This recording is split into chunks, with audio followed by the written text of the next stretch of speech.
अस्सलाम वालेकुम जी। इमरान खान साहब ने गुज़िश्ता दिनों एक इंटरव्यू दिया और उस इंटरव्यू के अंदर उन्होंने बहुत सारी बातें कहीं और अपने गुनाहों का एक मरतबा फिर एतराफ़ किया। उन्होंने कहा कि जनाब जिस तरह बीसीसीआई ऊपर गया था उसी तरह आरफ नकवी भी बहुत ऊपर लेके जा रहा था अबराज कैपिटल को। अबराज करेगी पीटीआई हैं, अबराज करेगी पीटीआई को बहुत ऊपर लेके जा रहा था। तो फिर उसके मुसलमान होने की वजह से उसके ख़िलाफ़ अहले यहूद और हनूद और यहूद और नसारा ने साजिश की और साजिश करके अबराज का बेड़ा गर्क कर दिया। ठीक है, अच्छा वो अब ये जो सूरत हाल है इसका थोड़ा सा जायज़ा लेते हैं इससे पहले कि हम आगे बढ़ जाएं। जिस तरह बीसीसीआई को तबाह किया गया था उस तरह ही अबराज कैपिटल को तबाह किया गया। तो पहले आज की नस्ल को ये समझना चाहिए कि बीसीसीआई क्या था। Bank of credit and commerce international, BCCI एक बैंक था। ये बैंक बनाया किसने था? ये बैंक सरमाया था शेख नहयान का, जो कि मुत्तहिदा अरब अमारात की तमाम रियासतों को इकट्ठा करके जिन्होंने मुत्तहिदा अरब अमारात बनाया था। ये जो थे ये सहरा के इस तरफ वाले लोग थे, अहले फ़ारस के साथ और ईरान के साथ ये मुंसलिक किए हुए थे अपने आप को। और मतलब कि इनकी शादियाँ वादियाँ मतलब चाबहार में या इन इलाकों के अंदर बड़ी आम थी। पिछले दिनों मैंने अपने एक व्लॉग के अंदर आपको एक ऐसे शेख साहब का इंट्रोडक्शन करवाया था जो पाकिस्तान को ईरान में बना के सऊदी अरब के नेशनल हैं। एक शादी उनकी सऊदी अरब में है, एक उनकी दुबई में है फैमिली, और एक फैमिली उनकी चाबहार में है। और वो पाकिस्तान आए थे नवाज शरीफ साहब के दौर में कि वो ईरान में बिजली बना के पाकिस्तान को सप्लाई करेंगे ग्वादर के लिए। तो वो प्रोजेक्ट ढूंढते ढूंढते पहुंचे थे वहाँ पे। ठीक है, तो इससे आप अंदाज़ा कर लें वहाँ की कंपोजिशन क्या है इस वक्त। लेकिन ये जब अर्ली 80s और 90s की बात मैं जब आपसे करने लगा हूँ, जबकि बैंक बीसीसीआई का अरूज था, तो बीसीसीआई बनाया क्यों गया? बनाया इसलिए गया कि शेख साहब के पास बड़ा पैसा आ गया था। उन्होंने कहा यार ये बैंक ऑफ अमेरिका, ये फलाना बैंक, ढमकाना बैंक, यहाँ पे आके बड़े कारोबार करते हैं। जो नजायज़ मुनाफे वाले बैंक थे या नजायज़ पैसे वाले जो बैंक होते हैं वो बैरूत में पाए जाते थे। जब बैरूत तबाह बर्बाद हुआ तो वहाँ से वो बैंक उठा के बहरीन में ले आए गए। बहरीन के सेठों ने उसके लिए बड़ी सारी इंसेंटिव्स ऑफ़र किए। तो जो इन बैंकों के या इन अदारों के सूद के बायस जो लानत पड़ी थी बैरूत के ऊपर, वो लानत सारी की सारी जो है वो बहरीन शिफ्ट हो गई और अभी तक हटने का नाम नहीं ले रही। तो खैर इनका ख्याल था कि हम भी इस तरह का कोई मरकज़ बनाएं जिसके अंदर दुनिया भर के पैसे कमाए हुए और नाजायज़ और जायज़ पैसे जो हैं वो जमा हों। मैं आपको एक अहम पॉइंट की तरफ लेके जा रहा हूँ, उस पर आपने मेरे साथ रहना है। अच्छा, फिर नतीजा क्या निकला? वो बीसीसीआई जो था वो दिन दुगनी और रात 20 गुनी तरक्की करने लगा। अच्छा, उसके तरक्की करने की वजह क्या थी? उसके तरक्की करने की वजह जो थी वो ड्रग का पैसा उसके ज़रिए ट्रांसफ़र होता था। नाजायज़ असला किसी भी जगह के ऊपर जो होता था उसकी फाइनेंसिंग उसके ज़रिए हो जाती थी। और सो फॉर सो के मतलब के कंट्राबागियों का और वो जो कि वो असला बेच के और इराक जंग के अंदर दोनों फ्रीकैन को कैसे फाइनेंस किया गया वैसी ईरान इराक वॉर के अंदर, वो सारी चीज़ें बाद में किताबों का हिस्सा बन गई। तो कहने का मतलब ये है कि बीसीसीआई के ज़वाल का आगाज़ कहाँ से हुआ, ये वो नुक्ता है जहाँ पे मैं आपको लेके आना चाह रहा हूँ। बीसीसीआई के ज़वाल का आगाज़ लातीनी अमेरिका से हुआ। लातीनी अमेरिका के अंदर अमेरिका ने देखा कि ये मारजुआना और दूसरी जो मंशियात हैं इनका पैसा बीसीसीआई के बीसीसीआई के ज़रिए एक जगह से दूसरी जगह जाता है। तो लिहाजा उन्होंने गिची नाप ली बीसीसीआई की, और यूँ वो जो केस्केडिंग इम्पैक्ट था वो फिर पूरे के पूरे बीसीसीआई को ले डूबा। इसके ऊपर बीसीसीआई के एक बहुत बड़े आशिक हमारे सीनियर दोस्त आजकल बरतानिया में मुकीम होते हैं, बीबीसी में काम करते रहे, सैयद सकलैन इमाम साहब, उन्होंने एक हरफी बात कही थी आगा हसन आबदी के बारे में कि आगा हसन आबदी अपने मकासद के हसूल के लिए किसी भी लेवल तक जा सकता है। ठीक है, लेकिन वो एक कामयाब बैंकर थे, बैंकर की हद तक तो कामयाब थे। मतलब कि बैंकिंग के अंदर ख़वातीन रख के उनके ज़रिए बिज़नेस लेने का हरबा बरसगीर पाक व हिंद में उन्होंने मुतारफ़ करवाया था। लेकिन इससे हट के मैंने कहा शाह जी फिर डुबा क्यों था? तो उन्होंने कहा बेसिकली जो काम रियासतों का होता है वो उन्होंने उठा लिया था कि बाज़ बैंक जो है, कोई मुल्क डूबने लगा है तीसरी दुनिया का, तो उसको मिलियंस ऑफ डॉलर जो थे वो इकट्ठे करके दे दिए या अरेंज कर देने उसको। ये काम जो होता है ये मगरब अपने पास रखना चाहता है, ठीक है। और ये जो फंड मैनेजर कंपनियां हैं ये अपने पास रखना चाहती हैं, जो बेसिकली यहूदी चलाते हैं। इसके अंदर उन्होंने पंगा डाल लिया था, तो उन्होंने फिर ड्रग मनी निकाल मारी। ये शाजी का एनालिसिस है, तो हम इससे तकरीबन एग्री करते हैं, ठीक है, तकरीबन एग्री करते हैं। लेकिन फिर सवाल है कि डुबा क्यों था? लतीनी अमेरिका के अंदर उस वक्त हेड कौन कर रहा था वैसे बीसीसीआई को? पता तो करें सर, नहीं पता लगे। अपना शुगली फराज एयरफोर्स से जबरदस्ती रिटायरमेंट लेके हजूर बैंकर बन गए थे, और बैंकर बन के इनको भेजा गया था वहां पे, लंबे खाबे थे ना सारे वो वाले, तो वो पैसे हार्नेस करने के लिए इनको वहां भेजा गया था। तो बस वहीं से जवाल का आगाज़ हुआ था और ये भागे थे वहाँ से, ठीक है।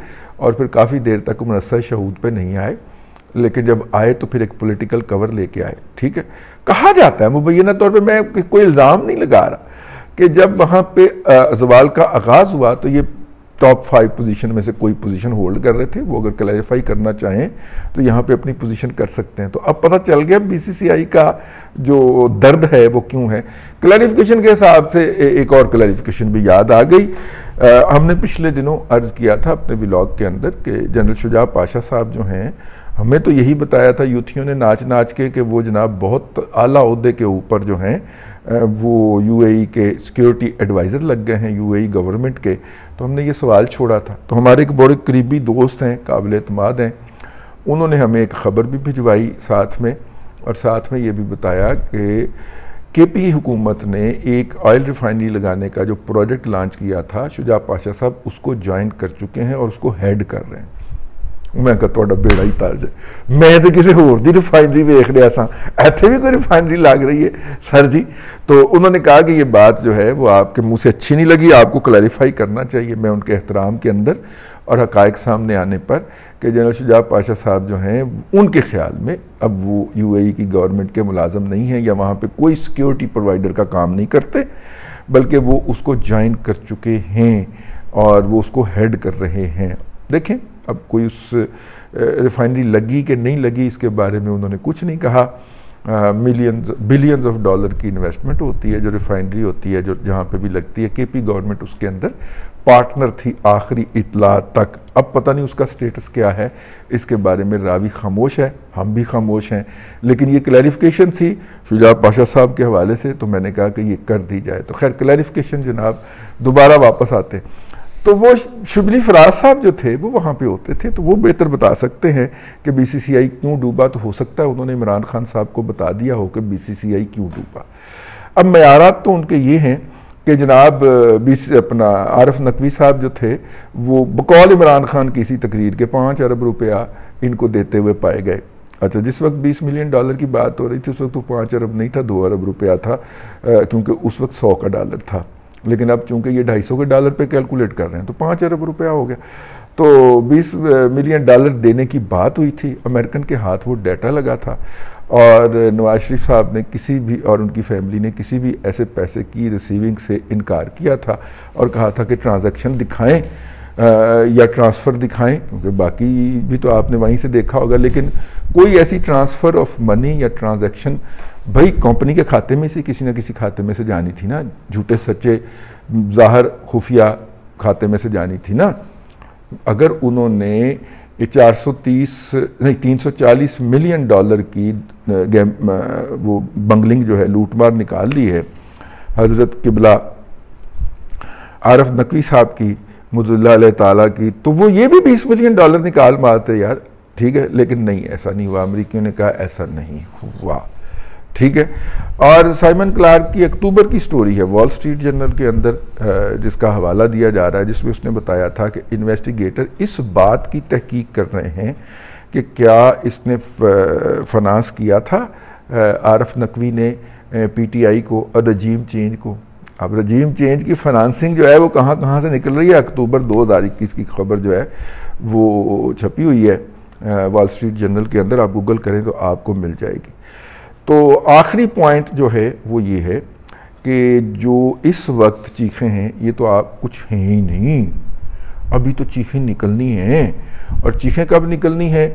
जब अमेरिकन्स ने इन्वेस्टिगेशन करते हुए पहुंचना है, आरफ नकवी को बैठा के क्वेश्चनिंग करनी है। और आरफ नकवी साहब बाय द वे अपना जो रिटन स्टेटमेंट, जिसको बयान हल्फी कहा जाता है, रिटन स्टेटमेंट अंडर ओथ जमा करवा चुके हुए हैं। उसके अंदर ही वो बातें कही हैं जो अब सामने आ रही हैं और जो डिस्कस हो रही हैं, जो साइमन क्लार्क ने पिछले दिनों फाइनेंशियल टाइम्स की खबर के अंदर रिपोर्ट की हैं, जिसके अंदर उसने एमिरेट्स हाइट जो कि यूएई का सबसे महंगा इलाका है, वहाँ पे मुलाकातों का जो हवाला दिया है, उसके अंदर जो कोट की हैं बातें वो उन्होंने अपने उसके अंदर लिख के दी हुई हैं। ठीक है, तो अब मेरा मतलब है जब इस बयान के ऊपर जो उन्होंने लिख के दिया हुआ है इन्वेस्टिगेटर को यूएई के अंदर जब वो फड़या गया था, तो जब इसके ऊपर अमेरिकन बैठेंगे इन्वेस्टिगेट करने तो फिर वो पूछेंगे ना, मामा तो इधर उधर तो कीते सी दिते कि सही, और ये पैसे गए कहाँ पे। और ये बात जो है वो भी इन्वेस्टिगेटर के ज़ेरे है, इन्वेस्टिगेशन है, ज़ेरे तफ्तीश है कि यार इधर से ये कंपनी जो है ये डोनेशन दे रही थी, वो शौकत खानम में जा रही थी, और शौकत खानम फिर एक ऑफशोर कंपनी में इन्वेस्ट करता था, वहाँ से वो कंपनी ऑफशोर वाली डिफ़ॉल्ट कर जाती थी, शौकत खानम को उसके पैसे वापस मिल जाते थे हॉस्पिटल को। लेकिन उधर फ्रांस के अंदर आरफ नकवी के बेटे और बेटी दोनों के बिजनेस ऐसे बढ़ते जा रहे थे। ये क्या सेंस क्या है? एक केड़ी सेंस है? हमारे मकबूजा कश्मीर के जो बच्चे हैं वो सैनस कहते हैं। ये कौन सी सैनस है? ये हमें समझ नहीं आ रही। तो ये वो वाली सैनस है जो अमेरिकन इसमें से निकालने में लगे हुए हैं, और जब वो निकालेंगे तो फिर वो बताएगा कि जनाब मैंने शौकत खानम को किस तरह किया। असल तो चीखें उस वक्त निकलनी है, और असल तो उम्मत मुस्लिमा का ख्याल उस वक्त आना है। उम्मत मुस्लिमा का ख्याल उसको आ रहा है जो उम्मत मुस्लिमा के लिए टीवी बनाने की बात करके दौड़ लगा गया था और एक फ़ोन कॉल के ऊपर ढेर हो गया था। एक फ़ोन कॉल के ऊपर रवायत है इनकी, मुशर्रफ से लेके इमरान खान तक एक फ़ोन कॉल पे ढेर हो गया था। सऊदी अरब ने कहा था मामा मलेशिया वड़िया ना तो लत्तां तोड़ देंगे, ठीक है।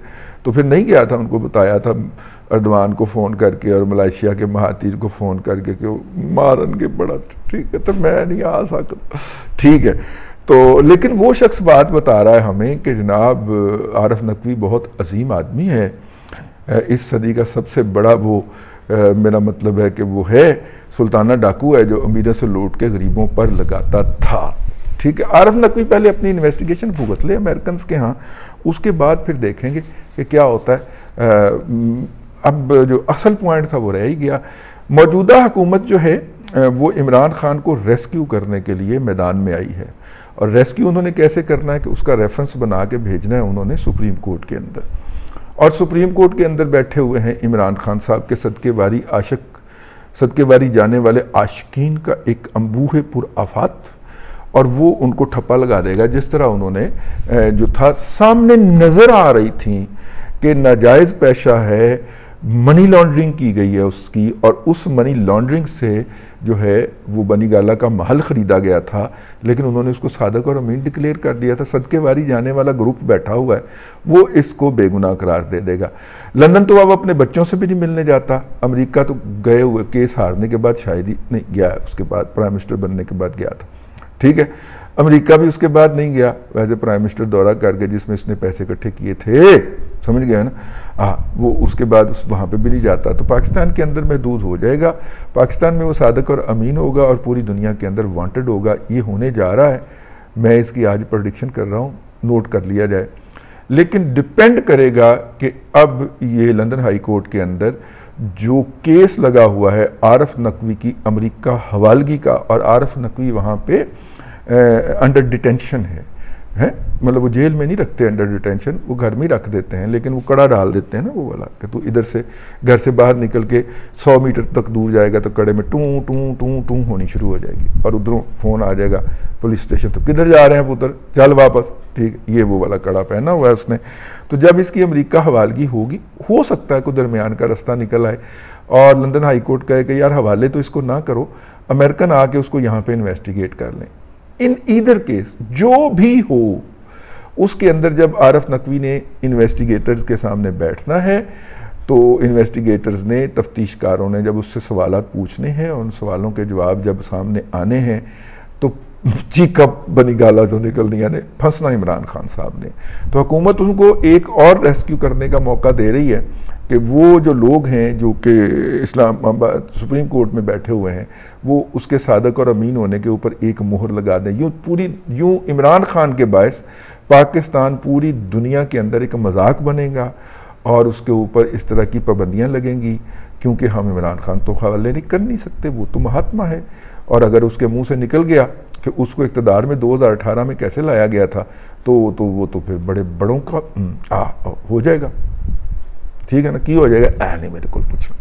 तो इसलिए ये है, ये इस दुराहे पे ला के खड़ा किया है उसको कि अगर मुझे पुलिस पकड़ के ले गई तो अब्बा जी फिर मैं भी थोड़ियां सारियां करतूतां दसांगा जाके उत्थे, तो अब्बा जी ब्लैकमेल हो रहे हैं, ठीक है।